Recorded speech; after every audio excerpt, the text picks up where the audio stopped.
There are so many electric cars to choose from these days that sometimes it can become overwhelming, especially when it comes to SUVs. These are becoming a growing trend. So, where does the Genesis GV70 Electrified sit amongst its competitors?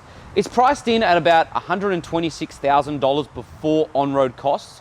So, is it a worthy competitor against the BMW iX3, the Mercedes EQC, and the Audi e-tron? Or can it dethrone those European counterparts? Well, don't worry guys, because in this review, we are going to find out. My name's Salvatore Gerace, this is Exhaust Notes Australia. Please guys, don't forget to subscribe and hit that bell icon so you don't miss another time we make an upload like this.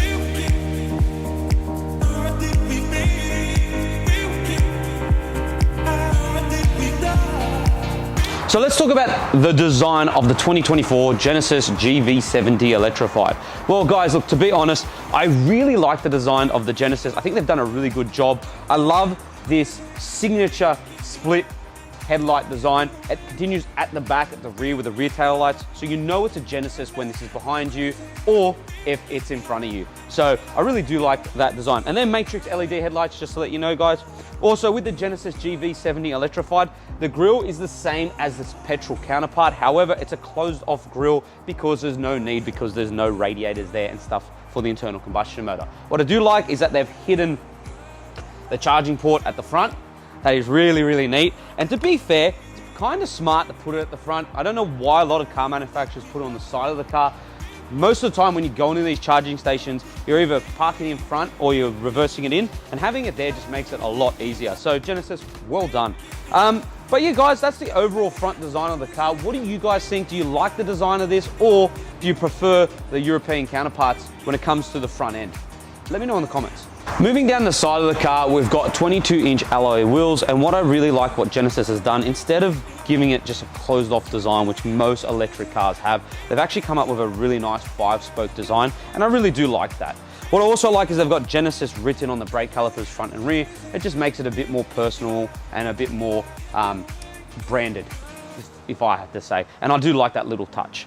You got chrome around the window sills, guys. You got chromed roof rails and chrome down the side, just to give that little bit more of a touch of classiness. Like I said, I really do like the design of this car, and I love how the roof just slopes off at the rear here, and then you've got this spoiler that continues at the rear here just to make it a bit more sporty and not so just boring. So the rear end, well, like I said at the front, those signature headlights at the front continue at the back with the rear tail lights. So you got these split tail lights at the back here, really, really nice. LED, by the way, guys, then you got Genesis spelt at the back here. And thank God Genesis has not put fake exhausts. Thank you. So what they've done is they just finish off the rear end just with a plain bumper bar, just to show you that it is not a petrol car, it's an electric car. So I like that they've done that. Then there's an incredibly thin LED strip at the above here on the spoiler, which is your brake light, which is a really, really nice add-on instead of having a huge brake light on the back here. I like that, it's classy, it's elegant, and it's just a nice finish. So what is this like for a family? Well, let's talk about boot capacity. I do like how the boot button is on the rear wiper. It's a nice integration instead of changing your bumper design or your rear tailgate design to fit that. So you press that, and then you are exposed to 503 liters of boot capacity. And then if you chuck down the rear seats by the little latches on the side here, you increase that boot capacity to just over 1,600 liters. And then you've got a frunk at the front of 22 liters. Let's talk about charging capabilities. Well, you've got AC and DC charging. From an 11 kilowatt hour AC charger, you can expect this to charge from 10 to 80% in around 7 hours. However, with a 350 kilowatt DC charger, you can expect this to charge from 10 to 80% in 18 minutes. That is very rapid. Another thing to note, guys, you can actually charge your home devices from your car, which is pretty cool.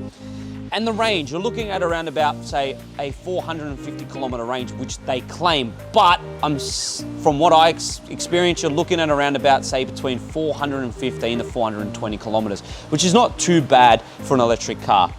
And then your economy comes in at around about 19.4 kilowatt hours per 100 Ks. Okay, so let's talk about the overall design of the Genesis GV70 Electrified when it comes to its interior. And to be honest, this is where I think this car trumps its European counterparts. And it's very surprising. The materials used throughout this cabin and the build quality is just on point. I mean, there's leather all across the dash, and even when you go further down, it continues. Then you've got these exquisite buttons that they use and like an aluminium effect everywhere. And it's just really, really well put together. I love these Napa leather seats, okay, with the diamond pattern on the seats. It's just gorgeous. And then you've got like this white Alcantara roof lining. It's just such a nice cabin to be in. And then you go down to the floors and there's like these lush floor carpets down the bottom, and then you've got this beautiful ambient lighting that makes you feel like you're in an actual cocktail bar. And then I love on the dash this strip of aluminium that continues right through the whole dash and through the doors and through the air vents. Honestly, Genesis, you've done such a great job with the interior design of this car. It's just a really, really nice cabin to be in. All right, let's talk about tech. So you have a 12.3-inch driver's display, which operates all your functions that you would expect it to do. And it's also 3D, so you can have a 3D effect on it. It's pretty cool. Then you have a 14.5-inch infotainment screen, which is touchscreen, and you can use the swivel wheel down here to operate it. It's quite annoying that it is very far away from you. You notice that when you're driving for the touchscreen, but you end up using swivel because it's just a lot easier. You also have Apple CarPlay and Android Auto, and you have a wireless phone charging station down here that you can put your phone, and there's a nice pocket to cover it. What is disappointing is you'd expect it to have wireless Apple CarPlay and Android Auto. Unfortunately, it is wired. Another neat feature is there's a fingerprint down here when you get into the car, which if you press on it with your fingerprint, it will preload everything in the car to your setting, which is quite neat. I really like that.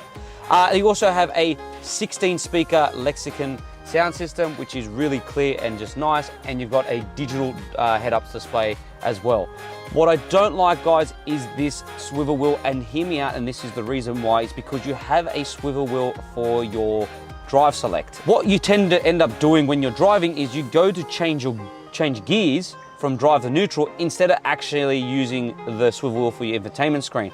I don't understand why they just didn't put buttons for this. Because it's an electric car, you really don't need a gear stick or a swivel wheel to select gears. You could just have buttons. So that would have been a lot better than having this swivel wheel, because you do get confused while driving. That is just a bit of disappointment in my eyes. So in terms of comfort, well, you've got a heated steering wheel, dual climate control with heated and cooled seats. You also got this function which the Genesis has, which is called Ergo Comfort, which is there's air cells in the seats which give you a massage, which is pretty cool. And also the bolsters blow up and squeeze you when you go really fast, which is pretty cool. Another neat feature which I really like on this Genesis is what they've done is, do you notice when you're driving, right, and you go to change your seat settings, right, you cannot see what you're actually touching, and most of the time you're moving the seat back and forth, and you get really annoyed. Well, Genesis has thought about this. So when you touch the seat controls down on the side of the seat, they actually show up on the screen, so you know exactly what you're operating. I think that's a really, really neat feature. Storage, well, like I said before, you've got a wireless phone charging station here, which has got like a little cubby hold for that, which is really cool. You've got plenty of space in the center armrest. You got big enough door bins, especially for a flask, and you got a glove box that is plenty big for your gloves. And that's about it.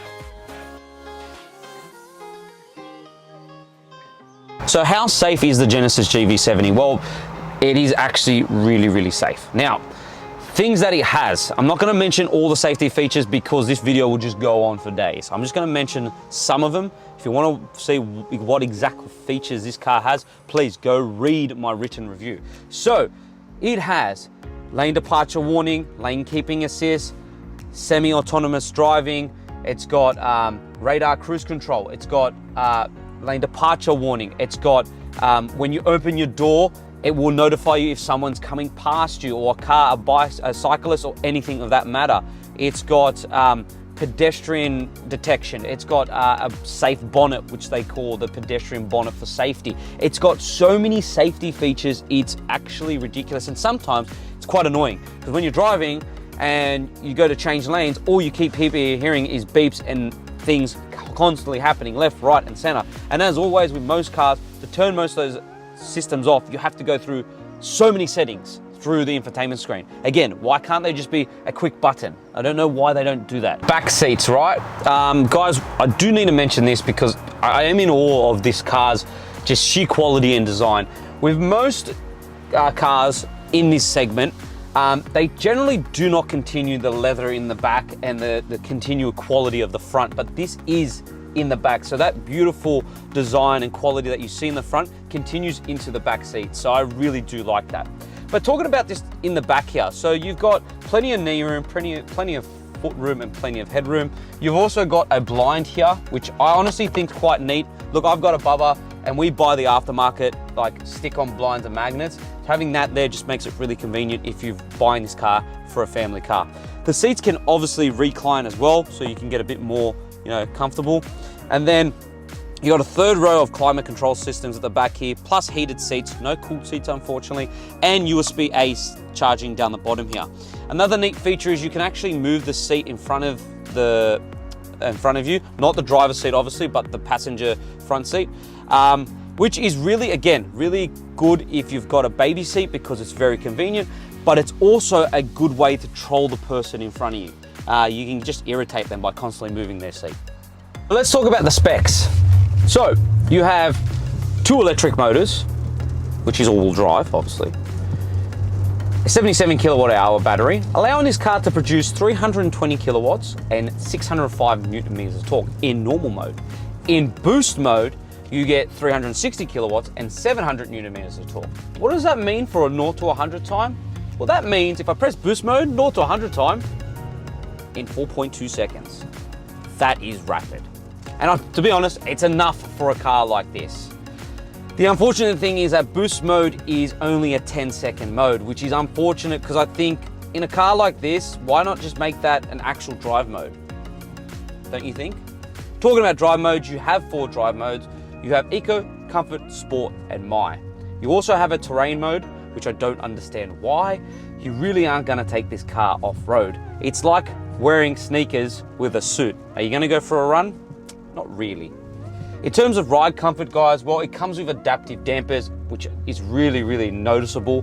What adaptive dampers does is it reads the road ahead of you and then determines how it should adjust the suspension accordingly, so you have a really, really nice ride. And it actually does ride really, really well. In terms of regenerative braking, well, you have 4 modes. You have a mode that's not aggressive, semi-aggressive, really aggressive, and then the I-pedal mode, which is single pedal driving. I don't like it because it feels very intrusive and you brake really hard. Other people do really enjoy it, but it will come to a complete stop for you, which is really, really good. All right, so what's this car like when you want to be a bit sporty? Well, put it in sport mode and the seat bolsters will come in and tighten around you and the steering will stiffen up and the suspension will become really stiff, and it does actually become quite an enjoyable electric SUV to drive. Only downfall is that the all-wheel drive system predominantly feels front-wheel drive bias, and you can really feel that in the corners. Now, there's no getting away that this does weigh just over 2 tons, but if it was rear-wheel drive bias, it would improve its cornering capabilities and make it a bit more of a joyful experience in the corners. Another thing to note is that you can change the noises this car makes through the settings, and you've got futuristic, S engine, which obviously means sport, and then E engine, and then custom sound. Look, guys, to be fair, this is a really, really nice car to drive.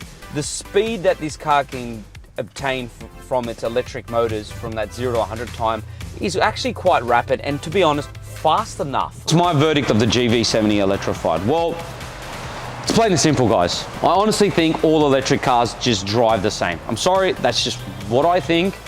Which brings me on to, why would you pay the marked up prices for the European counterparts, where this top of the line Genesis GV70 does everything as good or even some things better than the top of the range equivalents of the EQC Mercedes, the e-tron Audi, and the BMW iX3. Like the interior, for example. I think this interior is absolutely gorgeous compared to them. So, plain and simple, if you're going to buy an electric SUV, just go buy yourself a Genesis GV70. Trust me, you're not going to be disappointed. It's a good looking car. It drives really well. It's gorgeous inside. And it's still a statement at the end of the day.